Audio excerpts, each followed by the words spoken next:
Bismillahirrahmanirrahim. Assalamualaikum warahmatullahi wabarakatuh. Yang saya hormati Bapak Prof. Dr. Kartono MSI dan Bapak Dr. Masrukan MSI. Saya atas nama Sudarsono, mahasiswa S3 Pendidikan Matematika, akan mempresentasikan tugas mata kuliah Studi Dinamik Assessment yang berjudul Teori dan Prinsip tentang Penilaian Dinamis. Adapun pendahuluan dan review tentang penilaian dinamis. Dalam penilaian dinamis ini didefinisikan berdasarkan penelusuran di situs web. Penilaian dinamis didefinisikan sebagai interaktif pendekatan untuk melakukan penilaian dalam domain psikologi, bicara, bahasa atau pendidikan yang berfokus menanggapi intervensi pada kemampuan peserta didik. Orang lain telah mendefinisikannya dengan beragam, tetapi aspek konstan dari definisi tersebut adalah aktif intervensi oleh pemeriksa dan tanggapan penilaian untuk intervensi peserta ujian. Haywood 1992b mengemukakan penilaian dinamis adalah penilaian bagian dari konsep interaktif yang lebih umum. Yang kedua yaitu membahas penerapan penilaian dinamis. Dalam penerapan penilaian dinamis ini yang perlu kita perhatikan yaitu yang pertama, skor pada standar tes normatif rendah dan terutama ketika mereka tidak sesuai dengan informasi dari sumber lain. Yang kedua, belajar tampaknya dibatasi oleh keterbelakangan mental yang terlihat, ketidakmampuan belajar, gangguan emosional, gangguan kepribadian atau defisit motivasi. Yang ketiga, ada masalah bahasa seperti miskin kosakata, perbedaan antara bahasa ibu dan bahasa sekolah atau tempat kerja, atau keterlambatan perkembangan bahasa. Berikutnya yang keempat, ada perbedaan budaya yang mencolok antara mereka yang diperiksa dan budaya mayoritas atau dominan, seperti misalnya baru-baru ini imigran. Dan yang kelima, klasifikasi bukan satu-satunya atau isu sentral, tetapi kebutuhan untuk menginformasikan pemrograman itu penting. Itu kelima poin aspek ini merupakan yang perlu kita perhatikan pada penerapan penilaian dinamis. Berikutnya perbandingan penilaian dinamis dan standar normatif. Yang pertama yaitu penilaian dinamis memiliki batasan tertentu serta beberapa masalah yang belum terpecahkan, yang membuatnya penting bahwa metode digunakan dengan tepat untuk tujuan tertentu. Pertama, karena semua pendekatannya penilaian dinamis melibatkan beberapa upaya untuk mengubah kinerja peserta ujian. Itu data tidak boleh digunakan untuk diklasifikasi dan tidak dapat dirujuk ke normatif, tabel untuk interpretasi. Kedua, banyak tafsir tentang data tergantung pada keterampilan dan pengalaman penguji. Ketiga, keadaan kesimpulan tentang defisiensi fungsi kognitif belum mapan, artinya penguji yang berbeda dapat mencapai kesimpulan yang berbeda, yang mencerminkan pelatihan dan pengalaman mereka sendiri. Ini salah satu aspek penting dalam perbandingan penilaian dinamis dan standar normatif. Yang kedua, tes kecerdasan standar adalah instrumen yang sangat baik untuk tujuan umum klasifikasi, yaitu kegiatan yang berguna ketika seseorang sedang merencanakan alokasi sumber daya yang terbatas, atau upaya untuk menempatkan individu dalam kelompok di mana mereka dapat dilayani secara efektif. Salah satu kegunaannya adalah untuk mengidentifikasi anak-anak dan remaja berbakat dan sehingga mereka dapat dididik di kelas yang membutuhkan lebih banyak investasi sumber daya intelektual daripada masyarakat umumnya pada kelas sekolah.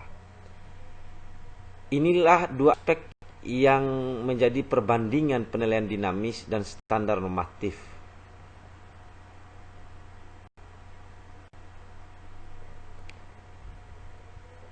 Perlu kita perhatikan bersama, ada perbedaan penting lainnya selain dari dua aspek tadi. Dan ini dirangkum dalam tabel 1.1 perbandingan pendekatan penilaian normatif dan dinamis. Dapat kita lihat pada tabel 1.1 berikut. Ada perlu kita perhatikan di tabel ini ada 3 aspek: perbandingan kriteria apa yang dibandingkan, penilaian normatif dengan orang lain, penilaian dari yang dinamis dengan diri sendiri.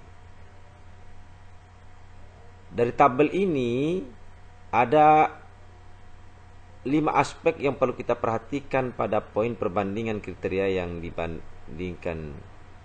Pertanyaan utama, hasil proses pemeriksaan, interpretasi dari hasil, peran penguji. Kelima aspek ini dari perbandingan kriteria apa yang dibandingkan memiliki aspek-aspek yang berkaitan dengan penilaian normatif diri dengan orang lain dan penilaian diri yang dinamis dengan diri sendiri, seperti yang kita lihat pada tabel 1.1 ini. Berikutnya konsep, asumsi dan dasar teoritis penilaian dinamis. Dalam konsep asumsi dan dasar teoritis penilaian dinamis ini, yang pertama perlu kita perhatikan yaitu beberapa konsep dan asumsi fundamental tampaknya mendasari secara virtual semua pendekatan untuk penilaian dinamis atau interaktif. Adapun sebagai berikut. Yang pertama yaitu beberapa kemampuan penting untuk belajar yang khususnya tidak dinilai dengan tes kecerdasan normatif dan standar. Yang kedua, mengamati pembelajaran baru lebih berguna daripada membuat katalog. Diasumsikan produk pembelajaran lama secara sejarah itu perlu tapi tidak cukup. Yang ketiga, mengajar dalam ujian menyediakan cara yang berguna untuk menilai potensi sebagai lawan kinerja. Yang keempat, semua orang biasanya berfungsi kurang dari kapasitas intelektual mereka. Yang terakhir yaitu banyak kondisi yang tidak mencerminkan potensi intelektual yang bisa dilakukan mengganggu ekspresi kecerdasan seseorang. Beberapa konsep dan asumsi fundamental tampaknya mendasari secara virtual ini. Perlu kita perhatikan kelima aspek konsep dan asumsi fundamental yang mendasari secara virtual ini pada semua pendekatan untuk penilaian dinamis atau interaktif. Adapun pendekatan untuk penilaian dinamis,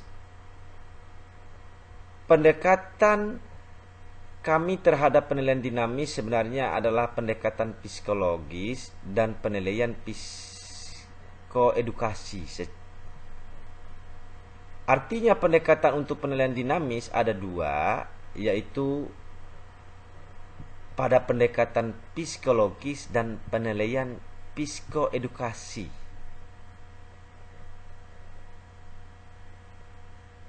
Itulah kami lakukan, tidak memisahkan DA sebagai alternatif lengkap untuk metode penilaian yang lebih tradisional. Pendekatan ini mencakup penggunaan DA untuk tujuan penemuan jawaban atas pertanyaan spesifik sebagai taktik khusus dalam strategi penilaian yang mencakup metode yang lebih tradisional seperti pengujian standar.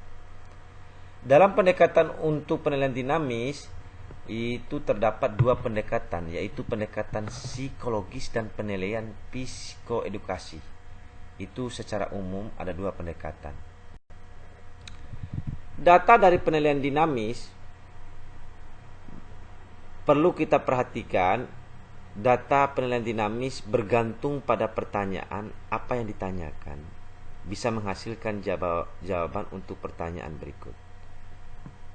Poin pertama atau contoh pertama mari kita perhatikan, yaitu pada aspek A ini, apa tingkat kinerja saat ini, yaitu dasar atau tanpa bantuan. Dari tentu saja seseorang tidak perlu untuk menjawab pertanyaan itu. Standar nilai di sekolah, laporan guru, dan wawancara orang tua semuanya sangat baik sumber informasi kinerja saat ini. Mengingat keyakinan kami kurang lebih, yaitu jumlah total pengujian yang diberikan individu seharusnya tidak lebih dari yang diperlukan untuk menjawab desakan pertanyaan yang kami ajukan. Informasi yang sudah tersedia dari sumber lain sebaiknya tidak dicari lagi dengan mengulangi tes yang telah diberikan. Ini adalah salah satu data dari penilaian dinamis, yaitu pada aspek A ini. Ada 5 contoh data dalam bentuk pertanyaan yang menghasilkan jawaban untuk pertanyaan berikut. Poin yang ke B, seperti yang kita lihat pada slide berikut ini, dapat kita perhatikan bersama, yaitu hambatan apa yang dapat dikenali untuk pembelajaran dan kinerja yang lebih baik. Menjawab pertanyaan ini membutuhkan pendekatan coba dan lihat sekaligus sebagai penyimpan pengetahuan tentang tumbuh kembang anak, pembelajaran dan pengajaran. Poin ketiga atau ke C, berapa banyak dan jenis intervensi apa yang diperlukan untuk menghasilkan perbaikan kinerja. Pertanyaan ini hanya dapat dijawab dengan validitas apapun jika orang dapat berasumsi bahwa penguji hanya memberikan bantuan yang sebenarnya dibutuhkan, sehingga bantuan yang diberikan dan bantuan yang dibutuhkan dapat diasumsikan menjadi sama. Ini adalah poin yang ke C dari data dari penilaian dinamis. Poin ke D, bagaimana tanggapan terhadap intervensi?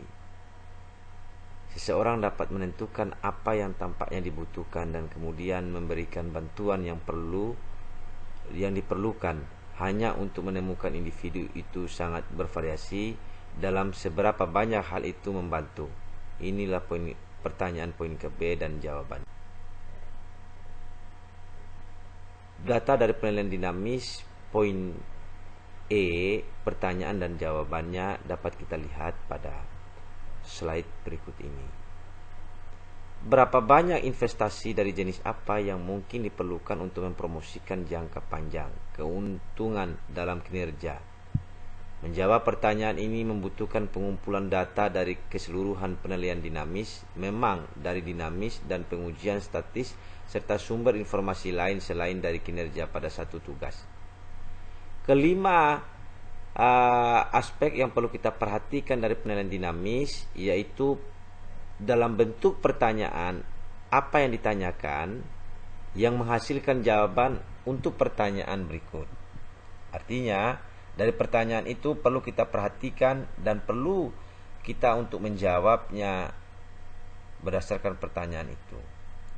Aspek utama yang menjadi catatan dari data penilaian dinamis dari pendekatan ini adalah pengamatan bahwa itu bagian dari strategi penilaian yang lebih luas dan lebih komprehensif. Itu peran DA adalah menemukan jawaban atas pertanyaan yang tidak bisa dijawab metode pengumpulan data lainnya seperti standar pengujian, wawancara, tinjauan sejarah sosial, dan perkembangan pengamatan langsung perilaku dalam situasi khas atau catatan sekolah. Berikutnya tentang model penilaian dinamis. Dalam model penilaian dinamis ini perlu kita perhatikan karakteristik umum lainnya adalah pencarian pembelajaran yang lebih efektif dan kapasitas kinerja daripada yang terwujud dalam pendekatan statis. Kini keragaman dimulai. Dalam pendapat Hayward 1997 mengidentifikasi 3 kelompok utama dynamic assessment pendekatan yang dia ciri sebagai menyusun kembali situasi ujian, belajar dalam ujian dan intervensi metakognitif, pengajaran digeneralisasikan, operasi kognitif. Pendapat Stratman dan Grigorenko 2002 lebih lanjut membagi berbagai pendekatan menjadi kelompok-kelompok berikut. Yang pertama, modifikasi kognitif struktural, pengujian potensi pembelajaran, menguji melalui pembelajaran dan transfer, pendekatan Lenstich, penguji batasan, memproses informasi. Ini adalah model penilaian dinamis yang dimana perlu kita perhatikan adalah karakteristik umum lainnya. Didukung dengan pendapat para ahli seperti Hayward dan diperkuat oleh Sternberg dan Grigorenko. Adapun yang membedakan pendekatan DA yang berbeda, maka perlu kita perhatikan, yaitu meskipun beberapa pendekatan dynamic assessment tidak dibedakan secara langsung berdasarkan populasi sasaran, mereka memang berbeda dalam beberapa hal penting. Salah satunya adalah derajat penyimpangan dari tradisional, mapan prinsip dan prosedural piskom. Adapun pendekatan yang direkomendasikan dalam model asesmen dinamis sendiri yang disajikan di seluruh buku adalah model yang percaya akan membantu membuat penilaian dinamis lebih dapat diakses oleh kedua praktisi dan peneliti. Ini menekankan konsep alam tertentu dan pengembangan kemampuan. Ini menempatkan asesmen dinamis dalam konteks yang luas penilaian psikologis dan psikoedukasi sebagai ekstensi yang berguna dari repertoire pakar penilaian. Itu menggunakan abstrak dan konten akademis dengan penekanan pada meminta penilaian yang sesuai pertanyaan dan menggunakan strategi penilaian untuk menemukan jawaban pertanyaan. Dalam pendekatan yang direkomendasikan ini, yaitu perlu kita perhatikan model ases dinamik. Demikian yang bisa saya sampaikan pada presentasi poin-poin dari tugas rangkuman mata kuliah studi dynamic assessment. Saya mengakhiri.